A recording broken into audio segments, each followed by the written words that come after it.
Trending at talaga namang pinag-uusapan ngayon ang naging kamatayan ng magnobyo na si Jenna Lima at Ivan Ronquillo.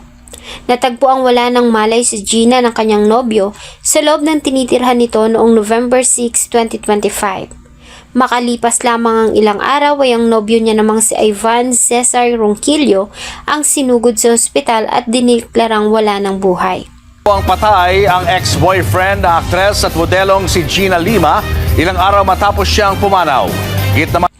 Ano ang nangyari sa dalawa at bakit nagkakagulo ngayon ang social media sa kanilang sinapit?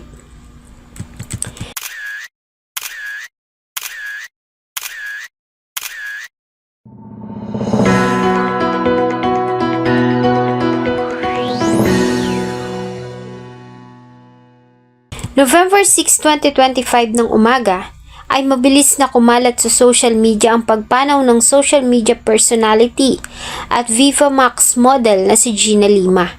Ayon sa post na kumalat, ay natagpo ang walang malay ng kanyang nobyo si Gina sa loob ng condominium unit nito sa Barangay Katipunan, Quezon City. Nagawa pang maisugod si Gina sa Quezon City General Hospital, kung saan ito diniklarang wala ng buhay. Si Jenna Lima ay pinanganak noong January 27, 2002 sa Bayugan, Agusan del Sur. Bunso si Gina sa 4 na magkakapatid, 3 silang babae at 1 lalaki. Ayon sa kanila, ay lumaking malapit sa isa't isang magkakapatid. Subalit na mag-aral si Gina sa STI College sa Santa Mesa at magsimulang magkaroon ng trabaho ay nagsettle ito sa Quezon City. Ang mga kapatid niya naman ay pare-parehong nanatili sa Bayugan, Agusan del Sur. Si Gina ay kilala bilang modelo ng sikat na adult film production na Viva Max. Una na siyang lumabas bilang isa sa mga artista ng pelikulang may fairy tale love story na pinagbidahan ni Elmo Magalona at Janela Salvador na inilabas ng Regal Entertainment. March 29, 2024 naman ay napasama siya sa Model Life Open Shoot Viva Max Edition sa Antipolo at mula noon ay naging aktibo na sa lahat ng mga events na dinadaluhan ng mga Viva Max models at campaigns. Maliban sa pagiging modelo ay sikat din si Gina Lima na social media personality. Ang TikTok account nito ay mayroon lang namang 1.5 million followers. 410,000 followers naman sa Facebook at 180,000 followers sa Instagram. Mas lalo pa ngang lumaki ang bilang ng mga ito nang dahil sa masakit niyang sinapit. Sa nasabing larangan niya rin nakilala ang kanyang nobyo na isa ding modelo na si Ivan Cesar Ronquillo.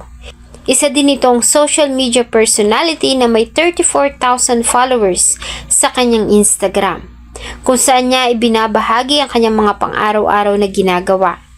Kabilang na nga rito ang mga masasayang larawan nilang magkasama ng nobyang si Gina Lima.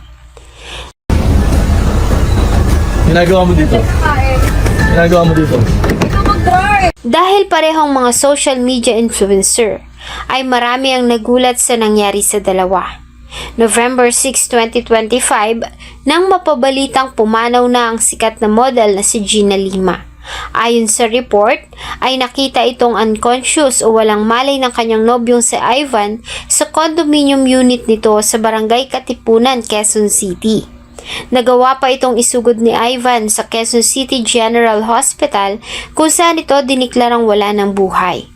Base sa inilabas na report ng hospital, sa kanilang initial findings ay namatay si Gina dahil sa cardiorespiratory distress, bagamat may mga nakitang pasasahitan ng dalaga.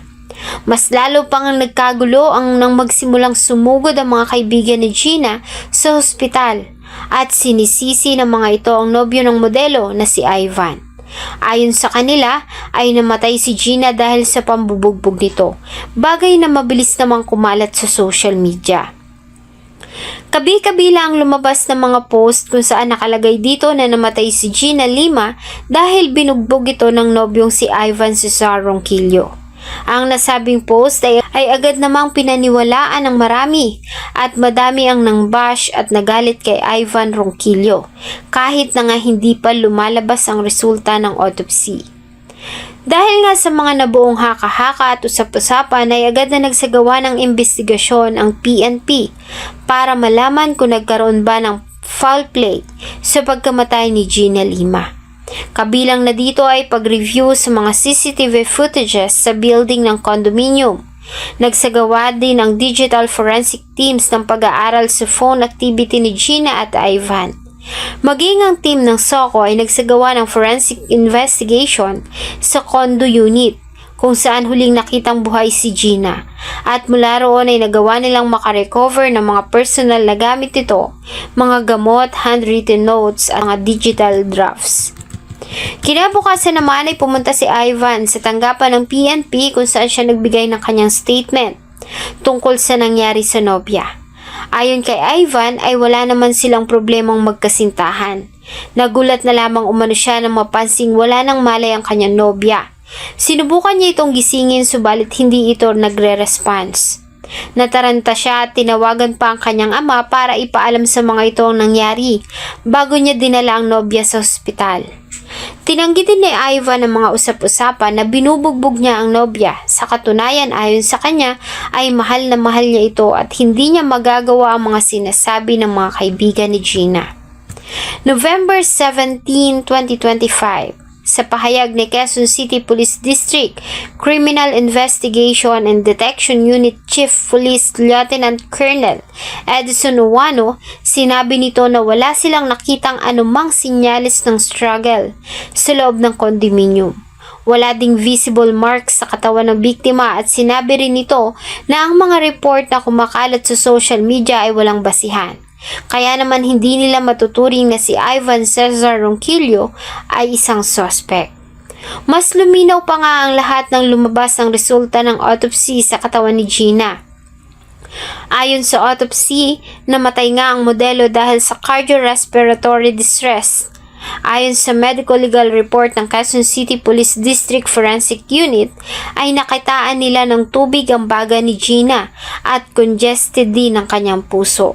Kasunod nito, sinabi din nila na walang kinalaman ng mga pasa ni Gina sa hita sa kanyang naging kamatayan. Nagpapatunay lamang ito na wala ngang kasalanan si Ivan Cesar Ronquillo sa sinapit ng modelo. Sa kabila nito ay patuloy na kumalat ang mga fake news sa social media tungkol sa pagkamatay ni Gina Lima. Sanhi umano ng pananakit ng kanyang kasintahan. Bagay na labis na dinamdam ni Ivan. Dumagdag pa nga ito sa kanyang sakit na nararamdaman at pangungulila sa kanyang nobya.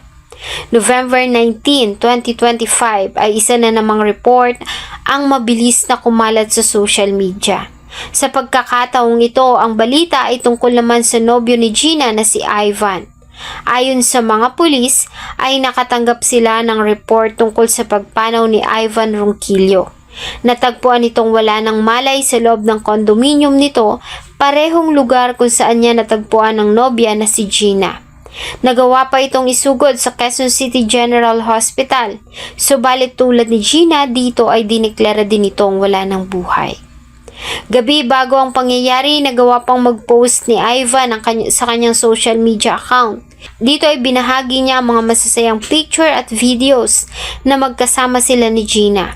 At dito sinabi niya rin na mahal niya ang nobya at hindi niya kakayanin na mawala ito sa kanyang tabi. Sinabi din ni Ivan na susunod na siya sa kanyang nobya. Ang pagkawala ni Ivan Cesar Ronquillo ay nagpapaalala sa lahat kung gaano ba kalaki ang role ng social media sa isip at damdamin ng tao. Kaya naman muling pinaalalahanan ng PNP ang lahat na pag-isipang mabuti ang mga bagay na binabahagi sa social media. Sa kabuuan, base sa investigasyon, lumabas na walang kinalaman si Ivan Cesar Ronquillo sa sinapit ni Gina Lima.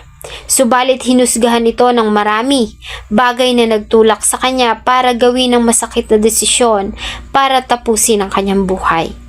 Ilang araw bago ang pagkamatay ni Gina Lima ay nagpost pa ito sa kanyang social media at sinabi na 5 taon mula ngayon ay sisiguraduhin niyang ipagmamalaki niya ang kanyang sarili.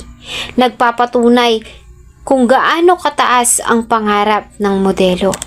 Bisa mo na! Ay muna, please master. Tapinan ko! Isa! Lumilipad Mali do. oh! Ay, mami! Mali! Ay, mami! Baby! Ay, sabi ko na nga, baby.